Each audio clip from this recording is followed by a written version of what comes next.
Bien, buenas noches a todos, bienvenidos. Eh, no sé si todos los que están acá estuvieron en la primera de mis charlas. ¿Me escuchan bien? ¿Me ven bien?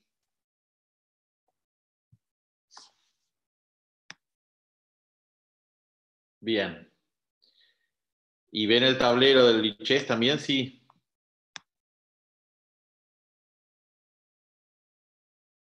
Perfecto. Les decía que habíamos empezado a analizar algunos finales de torre un poco más complejos. Buenas noches, Nicolás. Que no son finales exactos. Y empezamos viendo los finales de torres con peones en el mismo flanco.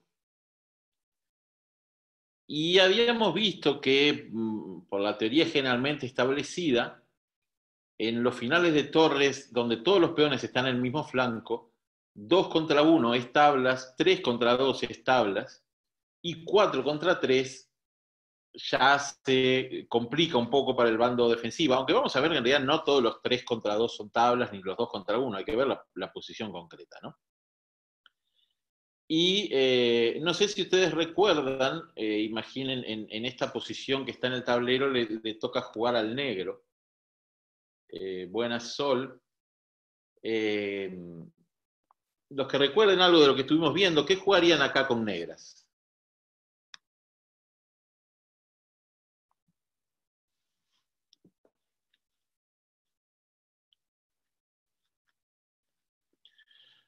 Muy bien, Nicolás León dicen H5, eh, Nicolás Kulik y Nicolás Waller, los dos Nicos dicen H5, que habíamos visto que era el procedimiento clásico establecido, que es armar una cadena de peones donde la base, que es el punto más débil de esta cadena, es el peón que está más cerca del centro.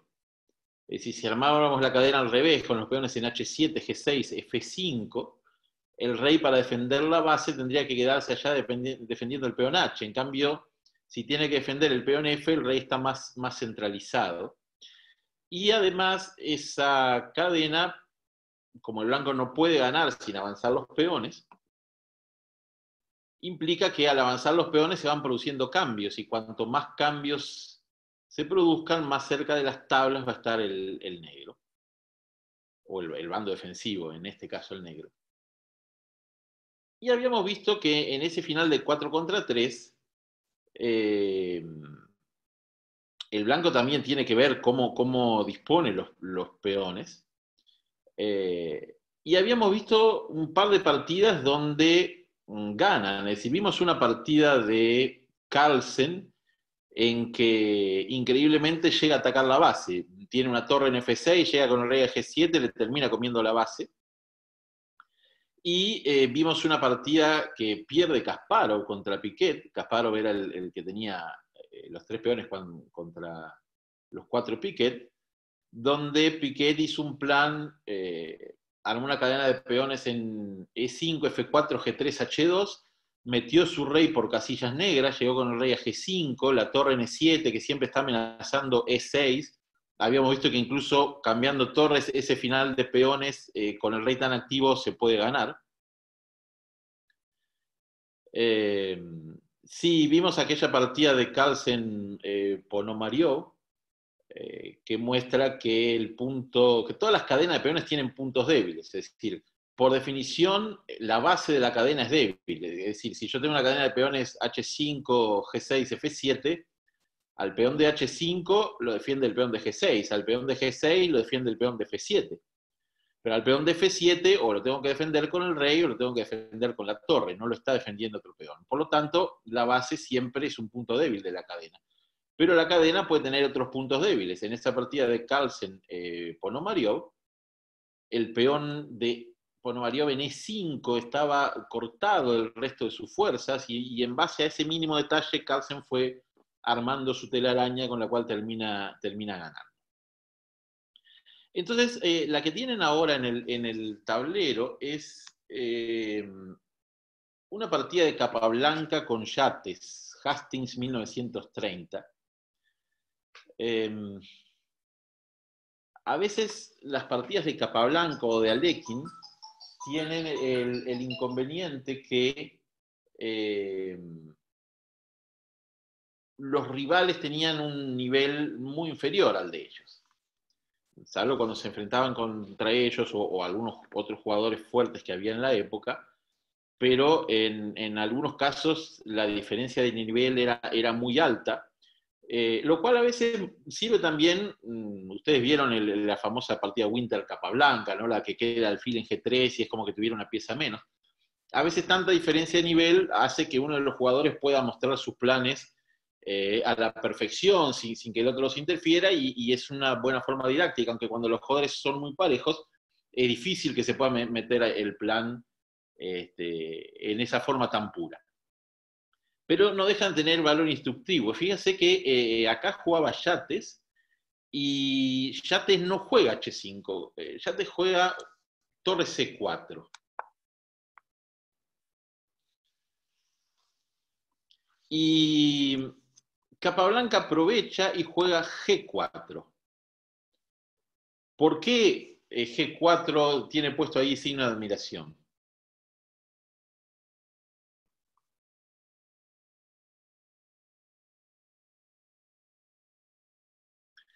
Bien, le dificulta armar la cadena en lo que sería la formación defensiva ideal del negro. No quiere decir que G4 gane, no quiere decir que con eso obtenga una ventaja decisiva, pero ya es un punto adelante. Entonces, lo que vamos a ver hoy, precisamente, son ejemplos donde las negras no llegan a armar su posición defensiva ideal. No la vamos a analizar tan en profundidad quizás como los ejemplos del otro día, como la partida de Kasparov, porque a veces muchas cosas dependen de un análisis concreto, de una variante, y lo principal es que ustedes no van a memorizar las variantes, recuerden las ideas, los procedimientos. Es decir, esto por supuesto lo tenemos siempre, si lo queremos aprender, ver de los dos lados. A todo el mundo le gusta atacar y a todo el mundo le gusta, si vamos a reproducir una partida Capablanca-Yates, ponerse en el lugar del lugar de Capablanca y ser el que gana, ¿no? Pero en el ajedrez nos puede tocar atacar o nos puede tocar defendernos, nos puede tocar tener el peón de más o nos puede tocar el peón de menos. Entonces, lo importante es saber acá que si el bando a la defensiva no arma su cadena ideal, la jugada normalmente es aquella que le impide hacerlo, y en este caso es G4. Decíamos que el ajedrez moderno muchas veces es poner problemas al rival, y bueno, G4 ya le pone un problema. No conseguiste armar tu posición ideal, vamos a ver cómo lo jugás. Siguen ahora algunas jugadas que vamos a ir rápidamente, vamos a pasar por alto. Muchas veces en los finales se hacen jugadas de espera. Creo que en alguna de las charlas le hablaban del principio del no apurarse en los finales. Eso tiene implicaciones técnicas. A veces apresurarse puede hacer una jugada que está prematura, que no está suficientemente preparada y dejamos escapar la ventaja. Tiene implicaciones psicológicas. A nadie le gusta defenderse, a nadie le gusta estar en una posición inferior. No todo el mundo tiene los nervios, la capacidad de resistencia para estar mucho tiempo, a veces horas, jugando en una posición inferior, y eso facilita que se puedan cometer errores. Puede haber temas simplemente de ganar tiempo en el reloj. Hoy tenemos el incremento, y entonces, si yo en esta posición empiezo a jugar torre E5, torre C5, torre B5, y bueno, cada jugada voy ganando 30 segundos para poder después pensar más tranquilo. O en la época de Capablanca podía llegar a la partida suspendida. Cuando se llegaba, por ejemplo, a la jugada 40, al límite de tiempo, al que le tocaba jugar, dejaba la jugada en un sobre y podían ir a analizar. Como dicen ahí, está jugando con dos resultados. Acá el blanco no tiene chances, obviamente, de perder, salvo una catástrofe. Se está jugando para ganar o empatar. Y entonces esas jugadas de espera ganan tiempo en el reloj, desesperan al rival, nos facilitan tener más tiempo para pensar. A la posición a la que quería llegar, después de algunas jugadas, después de H por G, que es una jugada que tarde o temprano el blanco iba a tener que hacer, acá al negro se le presenta una disyuntiva muy importante, que es si va a tomar de rey o si va a tomar de peón. ¿Qué ventaja o qué desventaja le ven a cada una de las dos opciones?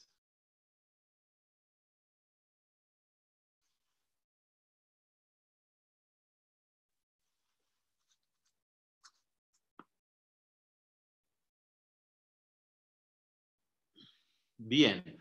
Franco dice una cosa muy cierta, que es que si se toma de peón, evidentemente ya le dejamos el peón rey pasado al blanco, e incluso pueden llegar a ser dos peones pasados unidos, porque si el blanco consigue en condiciones favorables avanzar F5, se cambia el peón G6 del negro por el G4 del blanco, y queda con dos peones unidos muy fuertes que probablemente ganen. Pero tomar de rey también tiene sus inconvenientes. ¿Cuáles serán los inconvenientes de tomar de rey?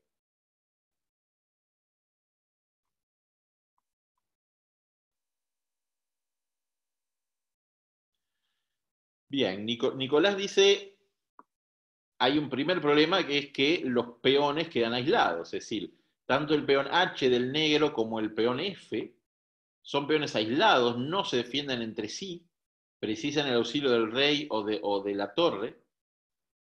Puede no ser tan dramático porque se está jugando en un espacio muy reducido, ¿no? Es decir, que el rey puede defender las dos debilidades a la vez, no es que tenga un peón débil en A7 y otro peón en H6, y entonces no tengo forma de coordinar las piezas, pero son dos peones débiles, y además hay una casilla que el peón G dejó controlar, o sea, el peón G ya no controla la casilla H5, ya no controla la casilla F5, ya no controla la casilla F6. Son todas casillas donde se pueden terminar instalando o la torre o el rey del blanco. Ya te tomó de rey. No vamos a verlo hoy, no vamos a tener tiempo, pero si hubiera tomado de peón, esa estructura con el peón rey pasado, hay una famosa partida que ustedes la pueden conseguir, y si no, que si se sigue con estas clases, puede que la terminemos viendo, que es una partida Botvinnik-Nachdorf de Moscú 1956. Botvinnik es el que tiene el peón rey pasado en esta posición. Sin embargo, hoy vemos ahora esta estructura, donde quedaron los dos peones débiles. Vamos a ver algunas jugadas más.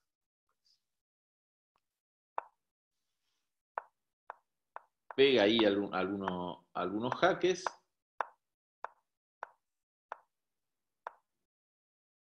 Y llegamos a otra posición interesante.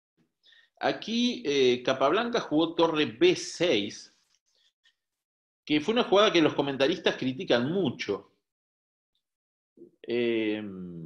Decían que era mejor torre de 6. Evidentemente, en la columna D, la torre puede parar jaques laterales contra el rey blanco, que sin embargo ahora no tienen sentido que el negro los diera. Si el negro tiene al rey cortado y empezar a pegarle jaque, lo único que haría es ayudar al blanco. Si veámoslo desde el punto de vista del absurdo, el negro juega torre A2 jaque, rey F3, torre A3 jaque, rey E4, torre A4 jaque, rey F5, y esos jaques lo único que hicieron fue mejorar la posición del rey blanco, ¿no? Pero acá se llega a otro momento interesante. Acá Capablanca jugó rey F2, que es otra jugada que ha sido muy criticada en los análisis posteriores, y que es importante señalarla. Ya te dejó pasar por alto. Pero acá, como ustedes ven, hay una sugerencia de la jugada H5, que más que la jugada concreta, lo que importa es retener la idea. El tema es que si yo tengo peones que son débiles, si yo puedo librarme del peón débil, por ejemplo, cambiándolo, avanzo en mi camino hacia las tablas. Uno, porque al disminuir el número de peones habíamos dicho que 2 contra 1 es más fácil hacer tablas, y 2, porque me estoy sacando una debilidad de encima. Entonces, H5, la jugada de Capablanca, rey F2 es mala, porque fíjense, a H5, si toma, como el rey que estaba en G2 se movió a F2, deja de controlar la casilla H3, con lo cual el negro puede jugar torre H5, se está comiendo el peón enseguida. Entonces, no puede comer el peón G5, y hay una variante acá que dan en los análisis. No es que sea forzada, pero digamos que es una variante demostrativa, y que al parecer las negras alcanzan la igualdad. Fíjense que la torre del blanco está pasiva, defendiendo un peón de H4, las negras consiguieron su peón pasado, y da la impresión de que acá es tablas. Entonces, aún un genio, sí, Nicolás habla de ese final tablas, aún un genio de los finales como Capablanca, fíjense siempre la dificultad de estos finales, comete ese error que parece una jugada natural, ¿no? Llevo el rey al centro, y sin embargo le da la oportunidad a Yates de sacarse una debilidad encima, jugar H5, oportunidad que Yates no aprovecha, juega torre A3. Acá le juegan torre B7, que ya le están amenazando jugar E6, o sea que ahora es tarde para jugar H5. Y le juegan F5, ahora ya pasó el momento. Y el tema es que la defensa pasiva ahí está con nada la derrota. Entonces empieza ahí con unos jaques, Yates, que uno podría decir, bueno, lo único que hace es dejar subir al rey blanco, pero por otro lado, no parece que el rey blanco fuera a ningún lado, ¿no? Sin embargo, vamos a ver que ahí ya le atan la torre, que queda esclavizada a defender el peón F. Sin embargo, acá con blancas hay que tener cuidado, porque fíjense que el rey negro está ahogado. O sea, si acá jugara el negro y juego H5 y me capturan el peón, como tiene el rey ahogado, podría empezar a jugar torre C7 jaque, y no se puede capturar la torre porque el rey está ahogado, y me empiezan a perseguir el rey por todo el tablero con jaques. Capablanca no deja que eso suceda, no le da tiempo a Yates. Y acá una jugada muy instructiva, muy interesante. Acá simplemente queda ganado. Va a caer la base. Otra jugada muy instructiva, es decir, ahora conseguimos el peón F pasado, la diferencia de actividad de los reyes y las torres es evidente, pero G5 hace que el propio peón del negro sirva de cobertura al rey blanco para los jaques que le podían dar por la columna G, y en esta posición desesperada Yates abandonó. No es un gran final, es decir, la técnica defensiva de Yates no es la mejor, pero muestra los peligros que se pueden tener en este tipo de finales. Vamos a ver otro final que es probablemente un poquito más difícil.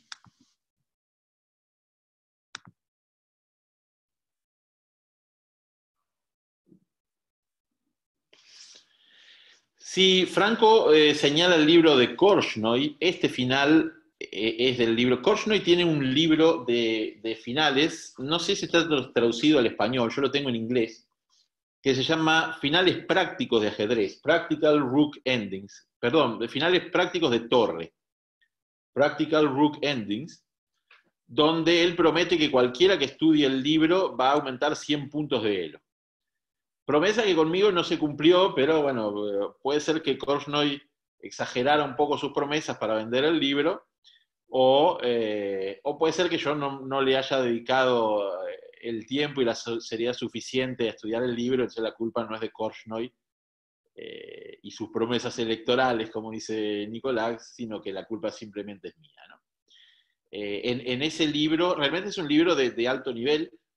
Hay un momento donde Korchnoi jugó un final de Torres contra Karpov por el título mundial, que según Korchnoi no solo es el final más complicado que jugó en su vida, sino que dice que es de los más complicados de la historia del ajedrez. Korchnoi tenía una tendencia a la grandilocuencia y a la exageración, y, eh, y le dedica algo así como 22 páginas y 25 diagramas únicamente del análisis de ese final de Torres con Karpov.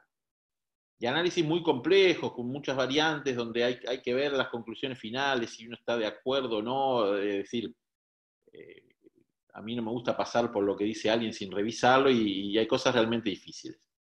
Bueno, él aquí nos muestra este final que él jugó en una semifinal del Campeonato Soviético de 1954 contra un jugador Antoshin, que también no lo vamos a ver en toda su complejidad. El que quiera profundizar en el libro este de Korchnoi, él dice que este final ha llegado a las páginas de varios libros de finales, pero que generalmente está con comentarios un tanto mediocres y que él quiere mejorar un poco esos comentarios y entonces lo analiza con profundidad.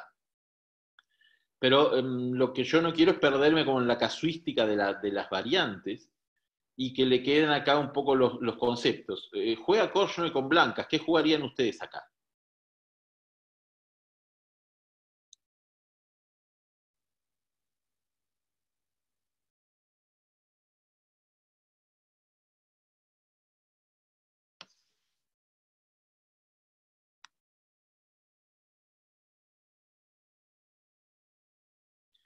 Bien, uno sugiere F3, otro sugiere H5. El problema de F3 es que precisamente dejamos al negro armar su posición defensiva ideal, que sería H5 seguido de G6. Por lo tanto, Korchnoi juega H5, que él dice que es una jugada obvia. Bueno, en realidad no es tan obvia. Por supuesto, si ya vimos Capablanca Yates, ya vimos el final que pierde Caspar o el final que viene Carlsen, que no los había visto Korchnoi en esa época, pero habría visto otros finales parecidos. Bueno, entonces ahí sí resulta una jugada mucho más natural, H5, pero insisto, no es que sea una jugada tan obvia, ¿no? Antolín hace una jugada que es buena, torre A5. Fíjense que parece una jugada boba, o sea, dice, ¿qué hace? Amenaza a un peón, no se lo va a colgar el otro, ¿no? Lo que pasa es que en realidad la jugada fuerza G4. Al forzar G4, primero le da menos elasticidad a la cadena de peones del blanco y le quita una casilla al, al rey. Es decir, el rey, yo podría dejar el peón en G3, llevar el rey a G4 y jugar F4. Como metí H5 cuando le juegue torre C8 jaque, el rey negro va a tener que ir a H7. Y entonces ahí yo puedo intentar jugar torre E8 y F5, E5 y sacar un peón rey pasado, ¿no? Entonces, al obligarlo a jugar G4, el rey ya no entra por ahí. Y como está diciendo Nicolás, perdón, eh, si cuando el blanco juegue con F4 va a existir el problema de que me meten torre A3 y me cortan el rey. Sí, Sol, ¿querés hacer una pregunta? Decime nomás.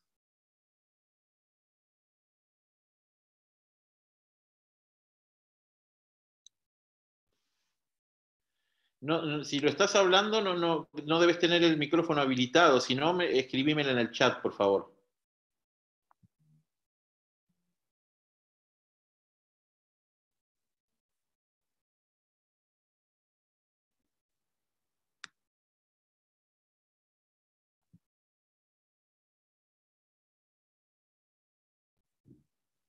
Ah, bueno.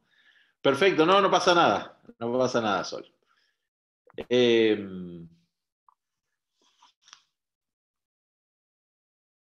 Vamos a ver primero cómo siguió la partida, ¿no? Eh, porque después vamos a volver después a esta partida, porque Korchnoi sugiere jugar con F6. Y dice que no ve un plan para, para que el blanco pueda ganar después de F6. Ya en la clase anterior nosotros, o en la charla anterior, perdón, no es una clase, eh, habíamos dicho que si bien la teoría clásica es que había que armar la estructura esa de peones en F7, G6, H5, estaba esta otra idea de jugar H5, dejar el peón en G7 y jugar F6. Y acá también, después vamos a volver y vamos a ver cómo es el análisis de Cornell. Él dice que las blancas terminan en un callejón sin salida, que no pueden progresar. Pero vamos a ver cómo fue la partida. Torre A7, torre C6.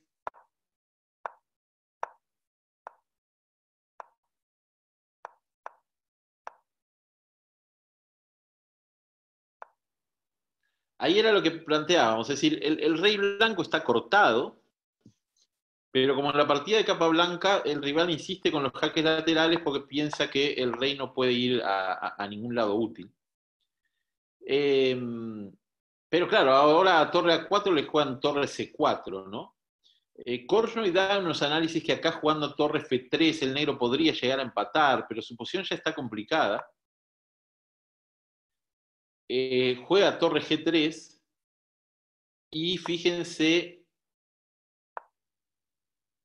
que acá evidentemente el peón de G4 está perdido. No es que Korchnoi no viera que lo pierde. Cuando avanzo el rey siempre está el problema de que me ataquen a la vez mi base de cadena de peones. Pero acá tiene la posibilidad de sacar el peón rey pasado y está muy cerca de coronar y el rey negro no está para nada activo.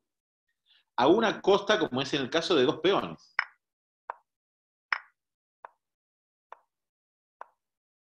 De tres en realidad. Y ahora, ¿qué pasa en este final?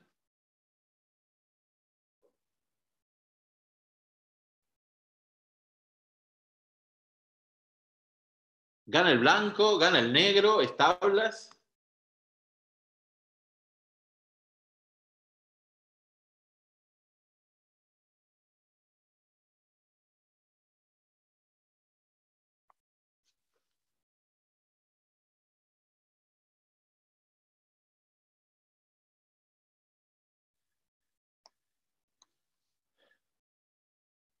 Bueno, tenemos acá todas las posiciones, todas las opiniones. Uno dice que es tablas, otro dice que si el rey blanco estuviera lejos sería tablas teóricas, pero como está cerca, da la impresión de que está opinando que gana el blanco.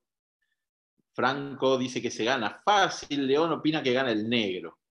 Bueno, vamos a ver, tiene más razón el que plantea que el rey blanco está muy cerca. Los peones parecen amenazadores, pero son lentos en avanzar. Y vamos a ver muy rápido cómo siguió la partida, pero el blanco gana esto.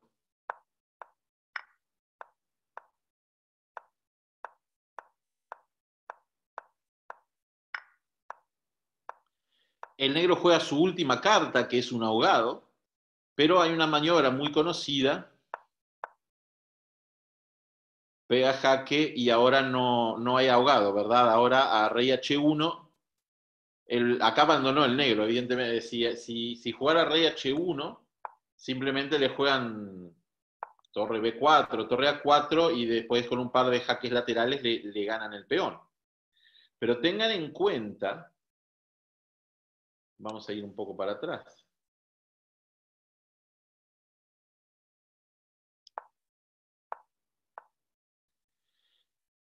Que Korchnoi tenía que valorar eso en esta posición.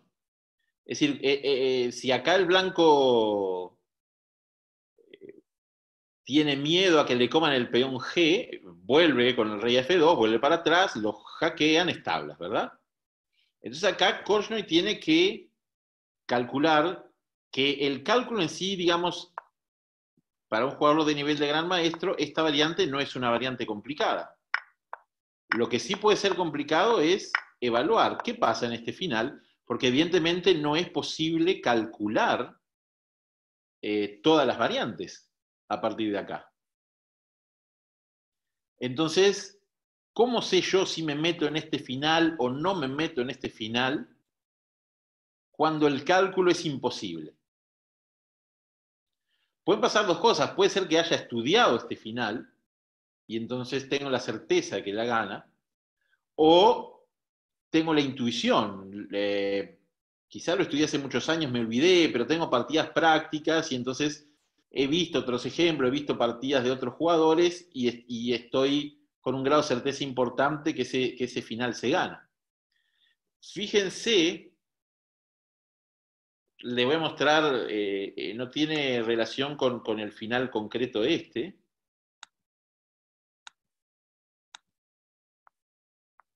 En el campeonato uruguayo del año pasado, el último que se jugó,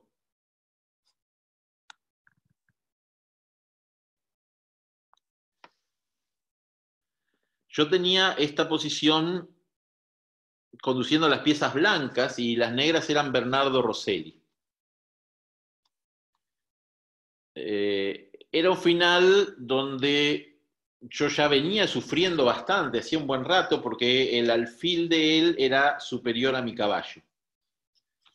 Las estructuras de peones no eran relativamente parejas, es decir, si bien hay desequilibrio, las debilidades de uno se compensan con la habilidad del otro, pero durante toda la partida el alfil de él había sido mejor que mi caballo. Y en esta posición jugaba Bernardo, que está atacando mi peón A, pero yo a la vez estoy amenazando comer en D5. Y yo me acuerdo que pensé, bueno, si él evita alfil D5, si juega, por ejemplo, lo que jugó, alfil H1, bueno, ahí torre E2, rey mueve y torre E3, ahí mi torre defendió las dos bases de mis dos cadenas. Yo tengo dos cadenas de peones, una en el flanco rey y una en el flanco dama, y me parecía que era una posición totalmente igualada. Si bien su alfil sigue siendo superior a mi caballo, acá yo no veía cómo perdía, y efectivamente el final, después de unas cuantas jugadas más, fue tablas. Pero yo en realidad tenía mucho miedo que Bernardo me jugara torre por A3, porque yo calculaba esta variante, caballo por, peón por, rey por, él come, al comer la base cae toda mi cadena de peones, mi única esperanza es mi peón B pasado,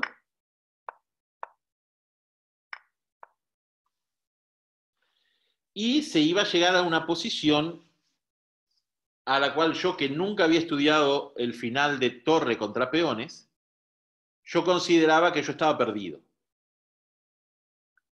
Es decir, mi peón todavía le falta un poco para avanzar y, y la verdad que la imagen de esos tres peones unidos en el flanco rey, avanzando, apoyados por su rey, y mi rey iba a estar allá lejos en B8, en B7, yo pensaba que estaba totalmente perdido. Y entonces me sorprendió mucho a partir de la posición inicial,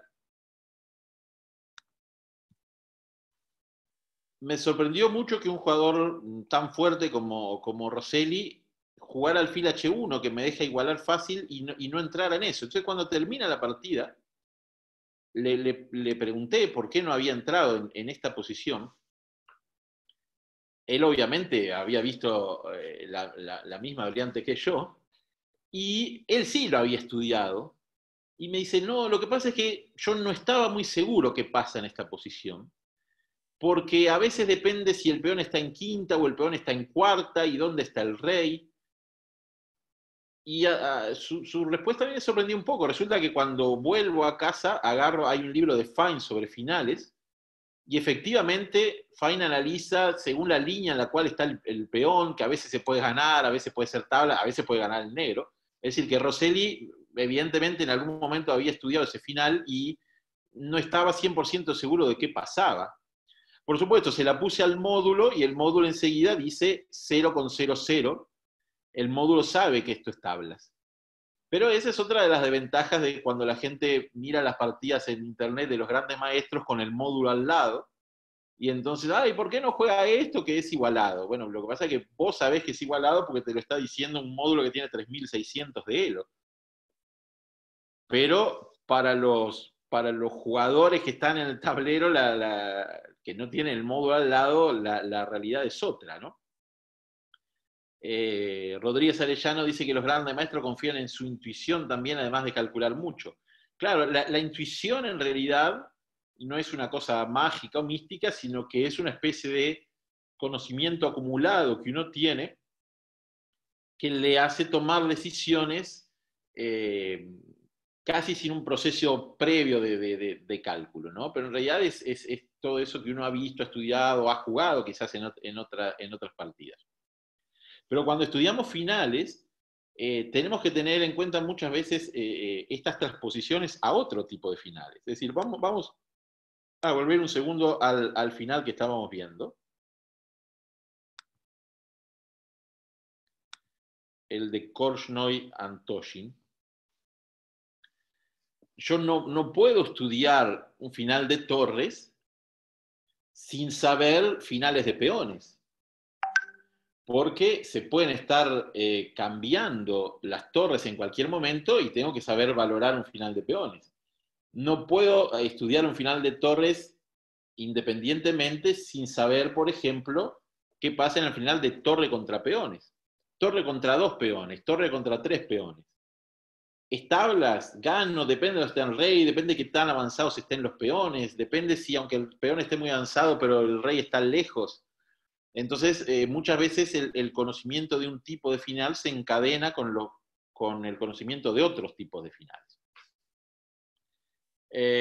Volviendo casi a la posición inicial, es muy importante esa idea de Korchnoi de, en vez de jugar G6 y terminar como el rival de Capablanca con los 2 peones aislados y débiles y casillas débiles, o como el rival de Korchnoi y Antoshin que no tocó los peones y le quedó el rey en H7 muy sin participar en la lucha y le sacaron el peón rey pasado.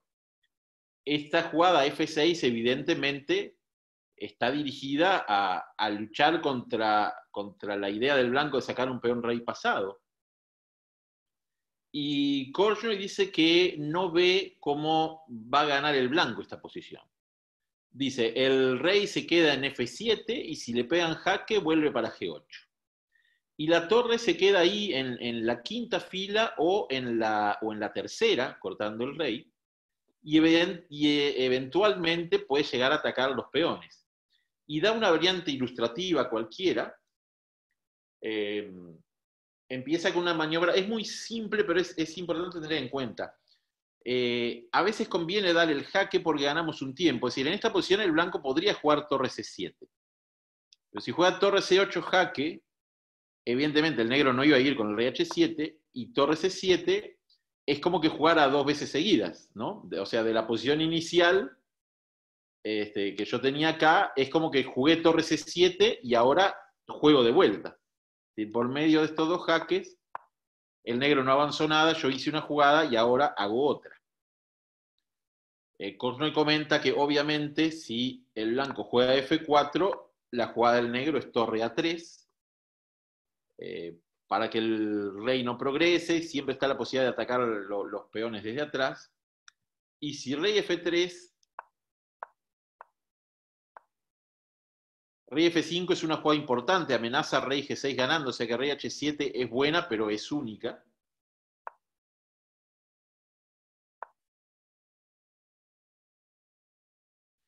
Y Korchnoi opina que acá el blanco llegó a un callejón sin salida, que tiene la torre muy activa, tiene el rey muy activo, pero no tiene cómo progresar. Igual uno podría jugar este final para ver si es tan cierto lo que dice Korchnoi. Nicolás pregunta si torre C2, torre F2, torre F3 Bueno, Sol me pregunta si gané, supongo que está hablando del final con Rosselli. No, en realidad no entramos a ese final porque Rosselli no quiso entrar en el final de 3 peones contra torre, jugó hacia el alfil H1 y yo di jaque y mi torre en la tercera defendió las bases y fue tablas. Nicolás sugiere un plan de jugar torre C2, torre F2, torre F3, que no sé en qué momento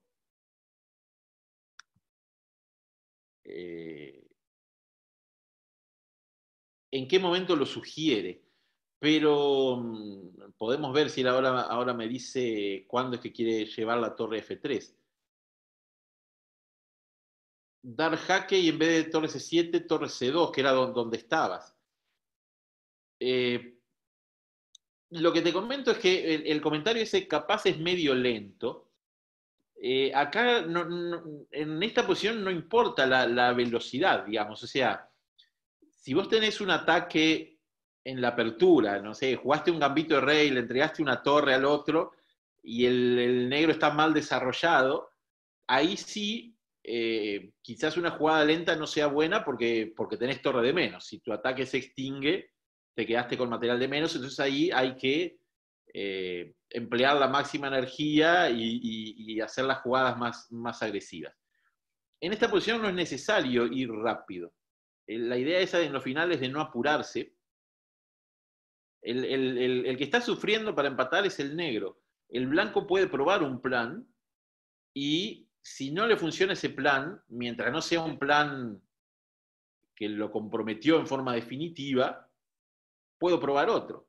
Entonces, puedo intentar llevar al rey a F4 jugando F3, rey G4, rey F4 y, por ejemplo, ponerle la torre en D5. Es decir, en esta posición vamos a probar. Supongan...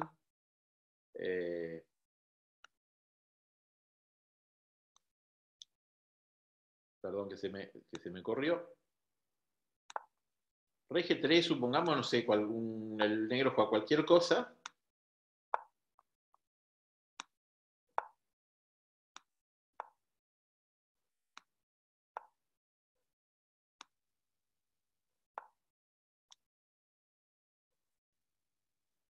No, yo quería jugar torre de 2 en esta posición.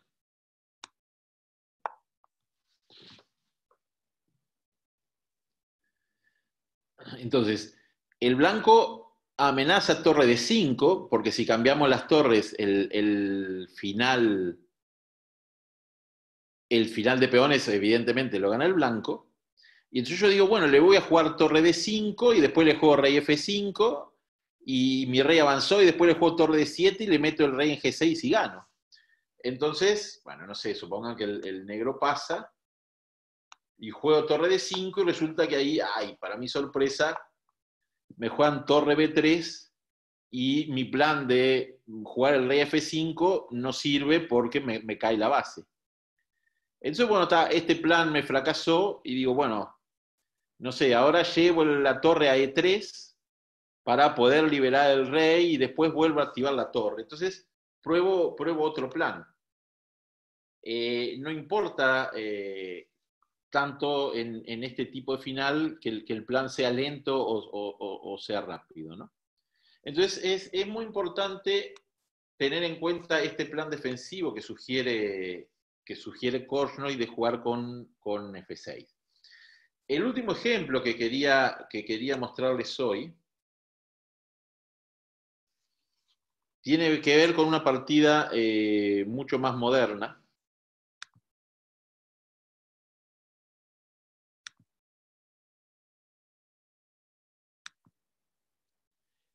que es del torneo en Holanda de Bijlance del año 2011.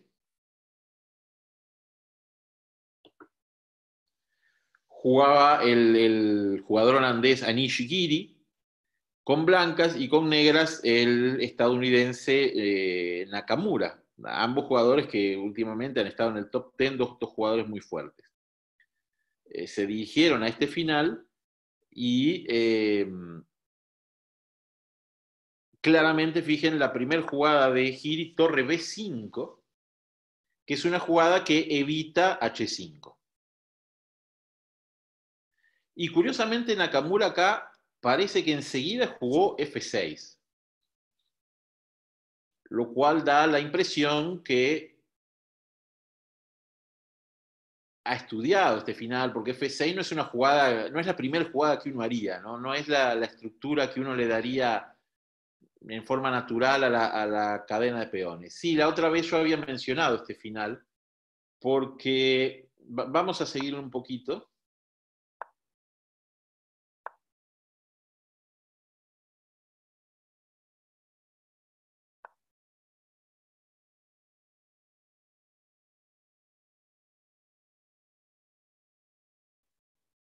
Eh,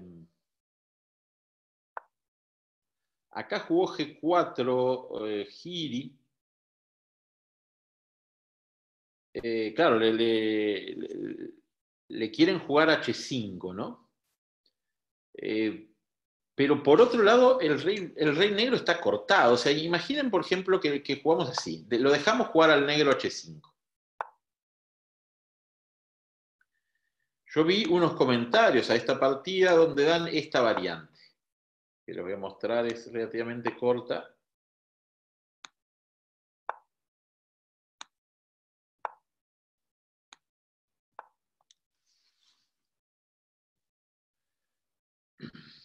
Y el comentario era que a las blancas les resulta difícil encontrar un plan activo.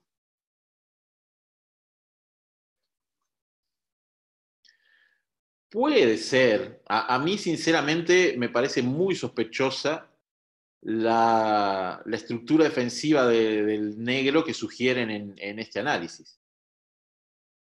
Eh, Aparte de eso de que es difícil encontrar un plan activo, es decir, llevar a la torre a D4 se sugiere sola, ¿no? Jugar torre D7 y torre D4 para que mi rey pase con F4. Ustedes van a decir, bueno, cuando juego torre D4, la torre va a A2 para atacar en F2. Veamos.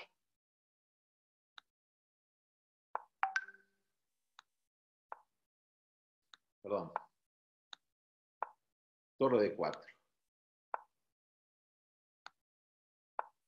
Y ahora están seguros que no se puede jugar rey F4 y a torre por rey G5. Es decir, el que comenta que dice que a las blancas les resulta difícil encontrar un plan activo, por supuesto, hay que analizarlo, ¿no? O sea, puede ser que no sea suficiente, hay que analizarlo en profundidad y que el negro, no sé, juega torre F3 y empata, pero el rey negro está en una red de mate, las piezas blancas están muy activas, entonces mi intuición, que evidentemente no es la misma intuición que puede tener un jugador mucho más fuerte que yo, me dice que esto no es muy sano para el negro. O sea, a mí no me gustaría jugarlo así. Giri eligió no cortar al rey y prefirió que el rey negro pueda salir, pero que no pueda jugar H5. Y Nakamura, o sea, si el problema era el rey cortado, podía jugar torre E7, por ejemplo, para que no le corten el rey. Sin embargo, a Nakamura parece no importarle tanto el problema de que le corten el rey. Acá tenemos otra vez, le cortan el rey ganando un tiempo con esos dos jaques. Y fíjese un poquito cómo siguió la partida. Bueno, acá hay algo medio inexplicable, ¿no? La jugada natural del negro es jugar H5.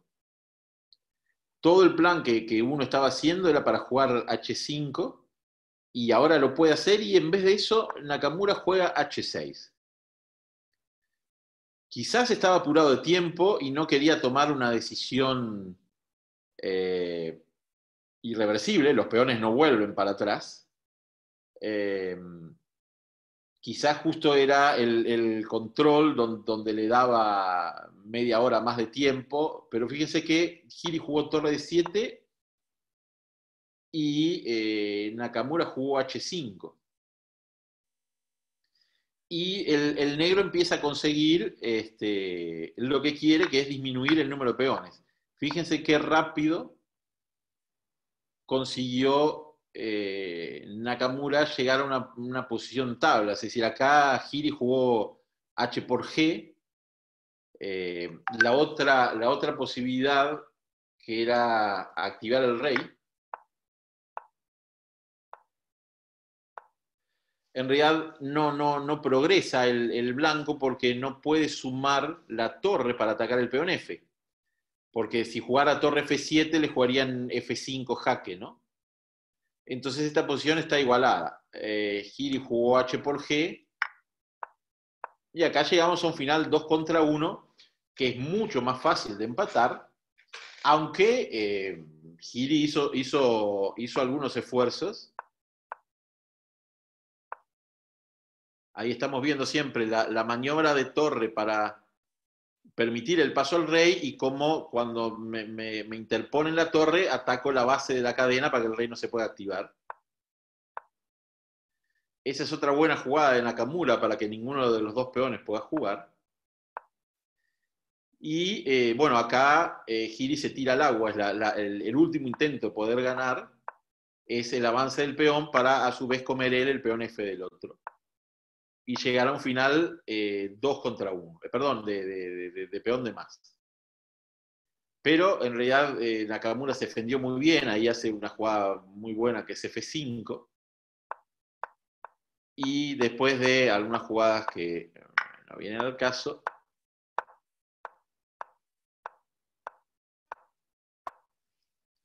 acá se acordaron las tablas porque prácticamente tiene el famoso final de Philidor, ¿no? O sea, estoy luchando contra el peón, pero tengo la torre en la tercera y, y acá ya no había chances reales de ganar para el blanco. Como final de todo esto, como corolario de todo este tema, vamos a ir una cosa más nada más.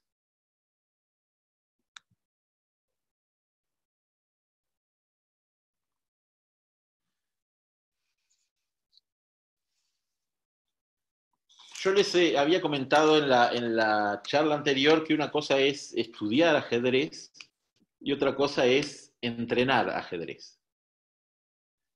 Y ustedes hasta ahora estuvieron estudiando ajedrez. Vieron este final conmigo, vieron las opiniones que yo les di sobre este tipo de posiciones, vieron cómo lo jugó Capablanca, cómo lo jugó Kasparov, cómo lo jugó Carlsen, cómo lo jugó Korchnoi, Nakamura, Giri, o sea, vieron como grandes jugadores, estudiaron. Lo que hay que hacer ahora es entrenar. Si nosotros fuéramos negras en esta posición, ahora ya sabemos lo que nos dice la teoría, que tendríamos que jugar G6. Y que ese es el plan establecido para empatar. Pero sabemos que hay unas ideas de en vez de jugar con G6, armar distinto la cadena y es jugarla con F6. ¿Cuál es mejor? ¿Juego con G6 o juego con F6? Entonces lo que yo les decía es que ahora lo que ustedes tendrían que hacer para dominar mejor este tipo de final de torres con peones en el mismo flanco es probarlo y probarlo con ambos colores. Jugarlo acá contra la computadora. No me voy a poner a entrenarlo solo como una demostración muy rápida. Acá yo puedo poner un programa que analiza un módulo que es el Stockfish 11. El Stockfish 11 es un programa que tiene más o menos 3600 de Elo. O sea, es tanto más fuerte que Carlsen es más fuerte que yo. Y el Stockfish sugiere jugar con la estructura con G6. Fíjense que aunque las tres opciones que maneja G6, Rey H7, Torre A5 las avalúa de la misma forma, dice más 0,9 para el blanco. En la variante 1 juega G6 de entrada, pero en la variante 2, donde le hace jugar Rey H7 primero, su tercer jugada es G6. Y en la variante 3 con Torre A5, su tercer jugada es G6. O sea que la opinión del Stockfish es que esta posición hay que jugarla con G6. Pero suponga que yo soy las negras y quiero jugarlo con F6 y quiero probar cómo es esta estructura, cómo es que me va a ganar. Y entonces me pongo a jugarlo contra el Stockfish. Es decir, acá yo digamos que lo voy a pimponear un poco. El Stockfish sigue opinando, no sé, voy a llevar el rey a G6 y voy a hacer más o menos la primera jugada que al toque el módulo dice que hay que hacer para el blanco. Las jugadas negras las voy a pensar yo. Y a ver cómo progresa. Bueno, pone la torre en D7. Bueno, yo no sé, me mantengo con la torre en la quinta, a ver qué quiere hacer. Yo la semana pasada, les voy a ser sincero, probé esta estructura contra el Stockfish y el Stockfish no progresó. Eh, Siempre evaluaba ventaja clara para el blanco, más 0,9, más 0,8, más 1, pero no hacía ningún plan para progresar. Es decir, pegaba un jaque con la torre, iba con la torre para allá, iba con la torre para acá, pero en ningún momento me inquietó, aunque siempre estaba evaluando una ventaja clara, nunca decisiva, pero siempre clara para el bando que tiene el peón de más, pero no encontró ningún plan ganador. El tema es que, claro, para defender esto con negras, eh, ustedes saben que si se hacen 50 jugadas sin movimientos de peón o captura de pieza, la partida es tablas. Pero acá al blanco le basta con dar vuelta con su rey y su torre 49 jugadas y si no encontró, bueno, juega E4 y empiezan a correr las 50 jugadas de vuelta. O tiene el rey en F4, juega F3 y empiezan a correr las 50 jugadas de vuelta. Con lo cual puede ser que uno tenga que defender este final contra un módulo 300 jugadas. Y en el ajedrez moderno jugando en el incremento, jugando con un minuto, jugando con un minuto y medio, una cosa así, ¿no? O sea que hay que saber aguantar la tensión. Pero eh, puede ser que yo elija deliberadamente esta estructura, o puede ser que en el medio juego tuve que jugar F6 por alguna razón importante, que era que si no perdía una pieza, una cosa así, entonces ya no tengo la opción de armar la estructura F7, G6, H5. Entonces lo que yo les sugiero para terminar de entrenar definitivamente estos finales torres con peones en el mismo flanco donde un bando tiene peón de más, es jugar esto contra un módulo y con ambos colores. Prueben a jugarlo con blancas, a ver si consiguen quebrar a la computadora, sacar ese peón rey pasado y coronarlo. Prueben a jugarlo con negras, a ver si consiguen resistir, o si terminan en el final de 3 peones contra torre. Prueben la estructura con los peones en F7, G6, H5, o prueben la estructura esta, que habíamos visto que sugiere Ricardi en un artículo, sugiere Korchnoi en una estructura que es incluso peor para el negro, porque Korchnoi la sugiere con el peón negro en H6 y el peón blanco en H5, ¿no? A ver, me está diciendo Nicolás que prefiere jugarlo contra Stockfish que contra Carlsen. Bueno, jugar contra módulos o jugar contra seres humanos son cosas bastante distintas y como todo, ¿no? Tiene sus plus y sus contras, ¿no? Eh, Esto es básicamente lo que les quería mostrar de finales de torre con peones en el mismo flanco. Queda la posibilidad de esa de ver el final de Botvinnik contra Najdorf. Eh, y bueno, y hay también finales donde en un flanco tenemos el mismo número de peones, pero uno de los bandos tiene un peón pasado en el otro flanco, que ya ahí es un tipo final totalmente distinto. ¿Alguna duda que les haya quedado de lo que vimos el otro día o de lo que vimos hoy? ¿Alguna cosa que me quisieran consultar?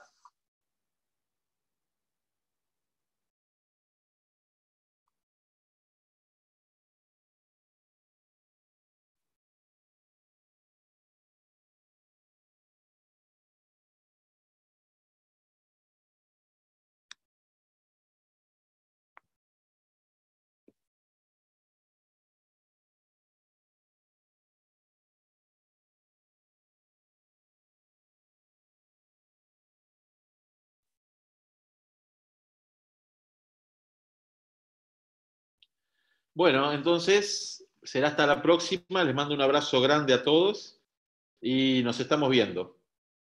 Mucha suerte y vayan a entrenar estos finales nomás. Chau, chau.